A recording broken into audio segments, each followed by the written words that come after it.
you're going to say that we use divisive rhetoric, but last night at the debate, Trump called Kamala a Marxist, said that Democrats are doing transgender operations on illegal aliens in prisons. What did Kamala say that was nearly as divisive as that? I 100% believe that Kamala Harris is a Marxist. I'll say that right now. Conspiracy theories on the level of they're eating cats in Springfield, Ohio. No, they are doing that too. That's not. They're not doing that. They're not eating it's cats. on body camera footage. You can't deny that. My name is Sarah Maccabee. My husband is a January 6th defendant, and I advocate on behalf of the entire January 6th community. I personally wasn't surprised by the debate. I am a Donald Trump supporter, so I will say that, you know, I'm clearly voting for him. However, I do believe that there could have been work done on both sides. There's issues that Americans care about, and I just feel like we're continually beating a dead horse and not really actively talking about the things that affect all American citizens. I have a question for you guys, for both of you guys, liberals. What is it that day on January 6th that happened? Because every liberal has a different perspective. I'll take this one. What happened that day that you say is disgraceful on January 6th? We all have a pretty uniform perspective on this. You can honestly just remove the fact that people attacked the Capitol. That isn't even the big part. It's the fact that months before the election even took place, Donald Trump said the election was going to be stolen via mail-in ballot. He laid that groundwork. On election night, he took the stage and said he won when only 50% of the votes were even counted. He then doubled down on these election fraud lies after Mike Pence said the election wasn't stolen. Bill Barr said the election. Even Ivanka Trump was like, dude, the election wasn't stolen. He then called Brad Raffensperger, said, hey, find me these 11,000 votes. And this all culminated into January 6th, where Mike, do you know what was going on inside the Capitol on January 6th, Hannah? What was going on inside the Capitol there? Let me just say this one thing. Well, no. I do want to, don't pull Kamala Harris and pivot. I think it's just important for Americans. What happened on the... If we look at the footage, we see Capitol. Sarah, what was going on inside the Capitol? Yeah, go ahead. So not only what was going inside was certifying the election, was that they had already gone, but here's the thing. They had already gone through Alabama. They had already gone through Alaska. And when they shut down the electorate, what they were going through, Arizona was on the floor, particularly Maricopa County. So this is where I come in. Hold on. This is where I come in and say what any true Trump supporter that believed the election was stolen would want that evidence to stop being put on the floor and talked about right at that time when they came in and shut it down because chaos had broken out at the Capitol. So can I ask you, you know how the peaceful transfer of power that day, the certification was delayed by, I believe, 8 hours or so? Has that ever happened before in American history? No, it hasn't. So by definition, this is a unique day that is kind of burned into people's brains. So I just want to take it back. That is why Kamala Harris put it in the same day, September 11th. And also, where does it say that the vice president of the United States has the unilateral ability to send electors back to states?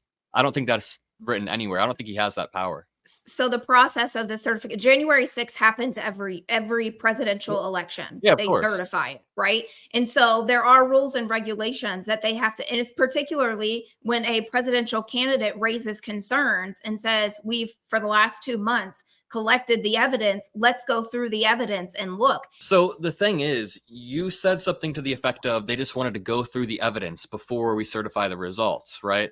Is that fair to say? And the thing is, Donald Trump had already gone through all of the evidence in over 60 different courts, 63 different courts, and he lost all of them except for one, which was on a technicality. And a lot of these were Trump-appointed judges. Yeah. Can I say that hardly anything was ever heard in those courts? They did bring them up.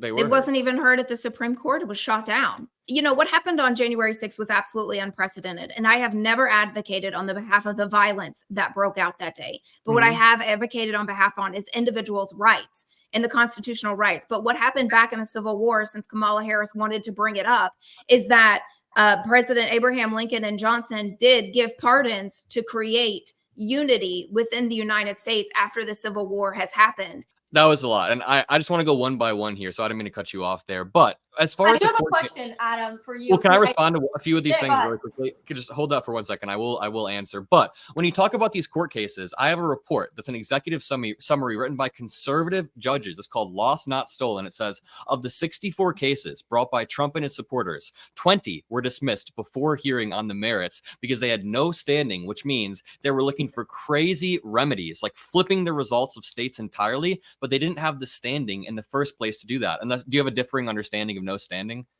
No. Okay, then 14 were voluntarily dismissed by Trump and his supporters before they even got a hearing. And then 30 cases, including a hearing on the merits, but were shot down after they included it. So, for example, there is a video clip of ballots being pulled out from under a desk, and Trump spliced this up. Giuliani spliced this up. Giuliani got sued for splicing that up. But when they brought that to court, the judge looked at the 12 hours of footage and he saw, oh, these were just normal ballot boxes that were put under there way earlier in the morning, and this was a complete misunderstanding, blown out of proportion. And Alex and I have talked about this before, but the scary part is you can go through every single one of these cases, and it's the same thing. There was no evidence, and Donald Trump kept doubling down. So it scares me when you don't trust the courts, you don't trust Mike Pence or Bill Barr or any of these people, but you do trust Donald Trump. Can you justify that rationale? And then, Hannah, we can jump to your question. Hold on, Hannah. Can I tell you, I don't trust the courts. I don't trust our Department of Justice on either side. I don't even trust the attorneys that are supposed to represent these people. So you trust Donald Trump in these selectively spliced clips over the courts, though? Like, what is your strongest piece of evidence the election was stolen? Because all of this is predicated on the idea that the election was stolen.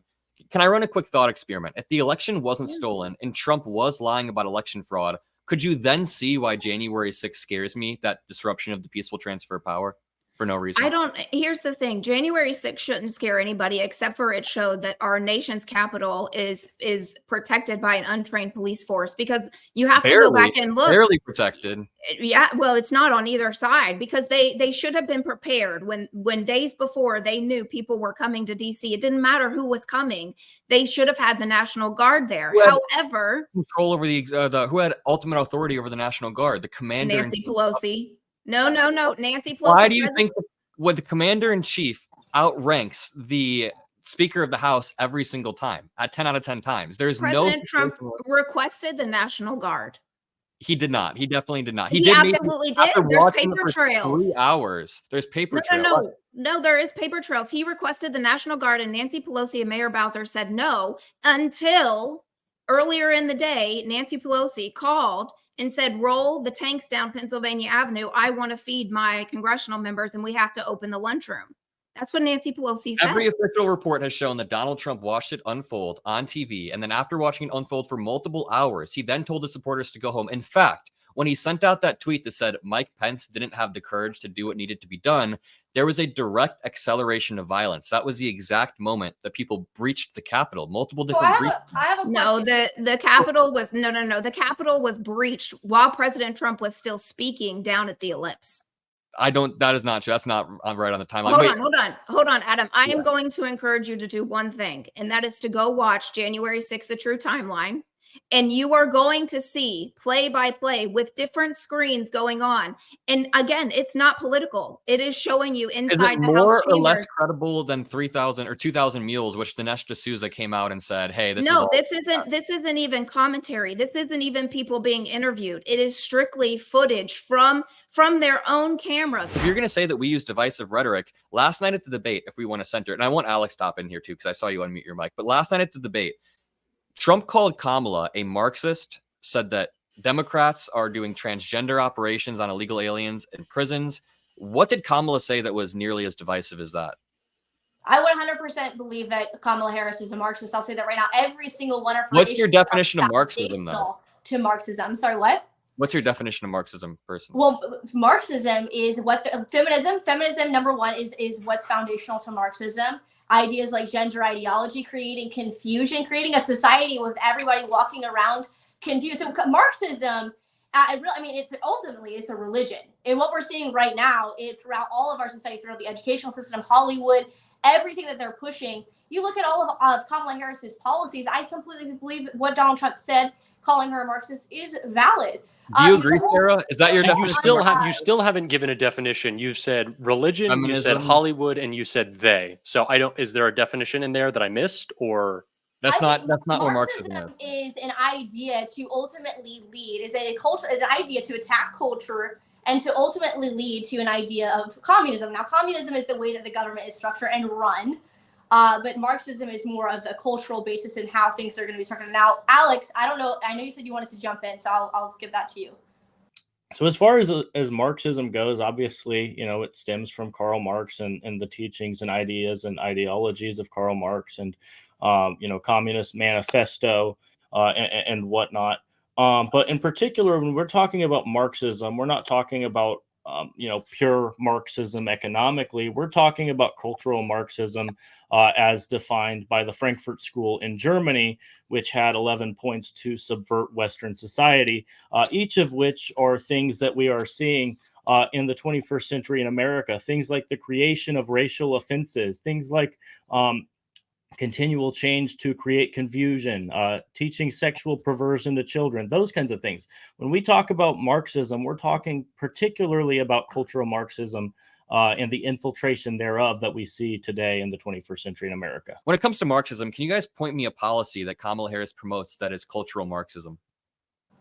Well, number one, you look at abortion, the idea of population control. Actually, that was something that Karl Marx aligned himself with, was population control. Actually, it's frankly interesting that everything that the Democrats are for is all about population control. So do you think 70% of Americans are Marxists? Because like 70% of Americans are pro-choice, or it might be like 66% are pro. Are they all Marxists? Is that all cultural I don't Marxism? know if no, I think there's a lot of people that are pro-choice, which I actually think is pro-death, because you're either pro-life or pro-death.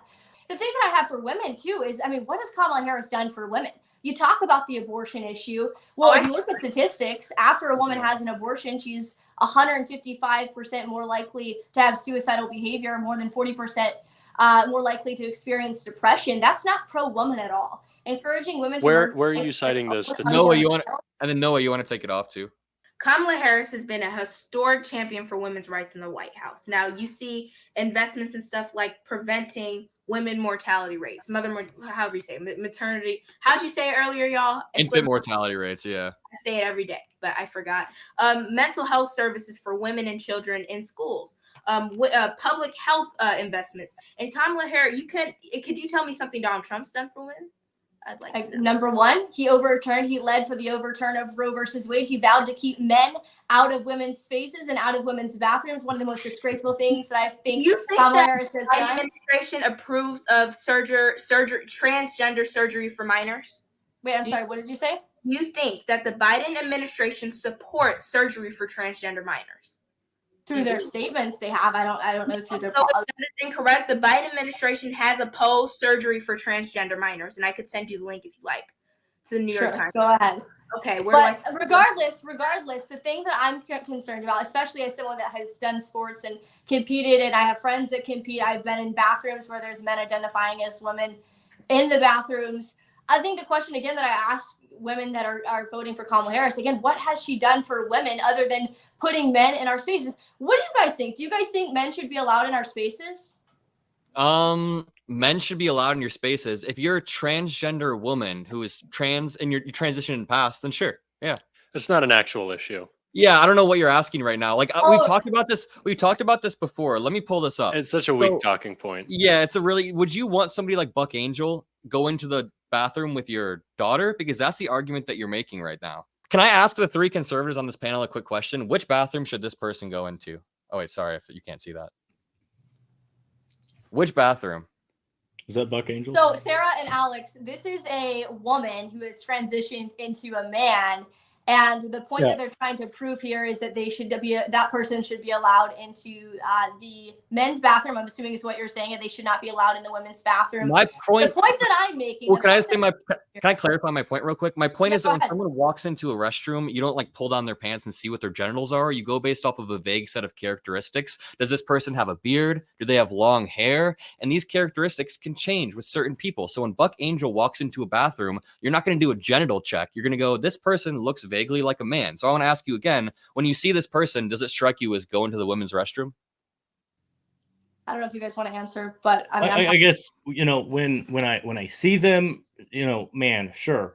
However, I think biologically, I think they should go to a women's bathroom. But how do you check that without checking their genitals? Ask people in the bathroom? I really don't want to think about their genitals, actually. I'm just saying, like, that's what we're advocating. Is just what people should have the freedom to exist in the spaces that they feel most comfortable. It's the problem. It's the reason that because of gender ideology and because of people like Kamala Harris and their policies that we have to even have this conversation and determine whether or not this person is male or female. And that's why I'm against gender ideology, and that's why I'm so passionate about protecting children's exits, because I have a question. if we knew for a fact that Buck Angel would have a higher quality of life, would be happier overall post transition, would you be okay with that? If we knew for a fact. We already had this discussion. And you wouldn't really answer because you kept saying, even if there were a million studies, I wouldn't say that. So are you still saying that?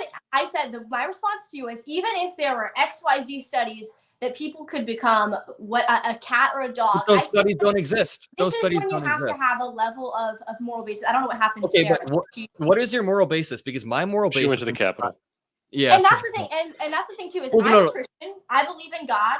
You don't believe. You told me on my podcast. Maybe you've changed your views. You don't believe in God. You said you're. I don't believe in God, and I bet you I can lay out my moral foundation way cleaner than you can. My moral foundation is that we should maximize everybody's well-being in society, and the way that you do that is acting how you want other people to act. So I don't want other people to steal or murder or cheat. So I abide by those laws. I don't want other people to be getting in my business, doing genital checks in the bathroom, or if I go to the doctor with a personal issue, I don't want the government stepping in or other people getting in. So I think everybody should live by those vague laws. Now, Hannah, what's your moral basis? I want to pin Hannah down. Like, what's your moral basis that you use to arrive at the position that you arrived at, other than just Christianity or no Marxism? Like, I just laid out the exact thought process I go through. And here's the thing: we're truly never going to come to a conclusion on this. We're never going to come to a common. You're certainly not. We have two different rules. All of us here. I mean, Alex and I probably agree on mostly anything. I mean, I don't think we've ever been into a debate, but we're never going to come to a conclusion. We don't share the same worldview. Now, I do think it just takes common logic to understand. Lay out your moral. How do you arrive at these conclusions? Because you. But the problem is wait, hold on. Your worldview is so over here that you think men can actually become women. Wait a minute, though. Wait a minute. Vice versa for women.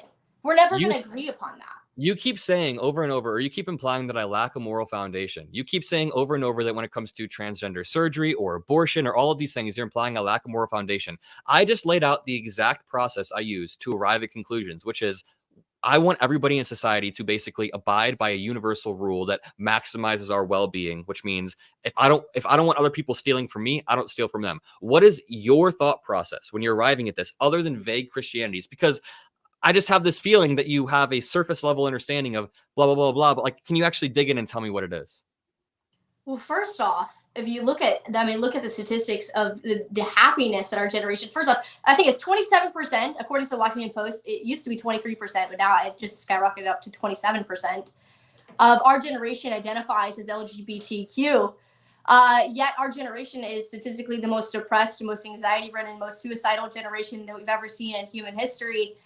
And when I see the statistics, and then when I look at the fact that by 2030, 45% of women ages 24 to 44 will be unmarried and childless. When I'm seeing all these statistics, the birth rate going down, the divorce rate skyrocketing, marriage rate just declining, plummeting, when I'm seeing all of these things happen and I'm seeing the way that our country is being ran, I recognize, wait a second, so these ideologies aren't working.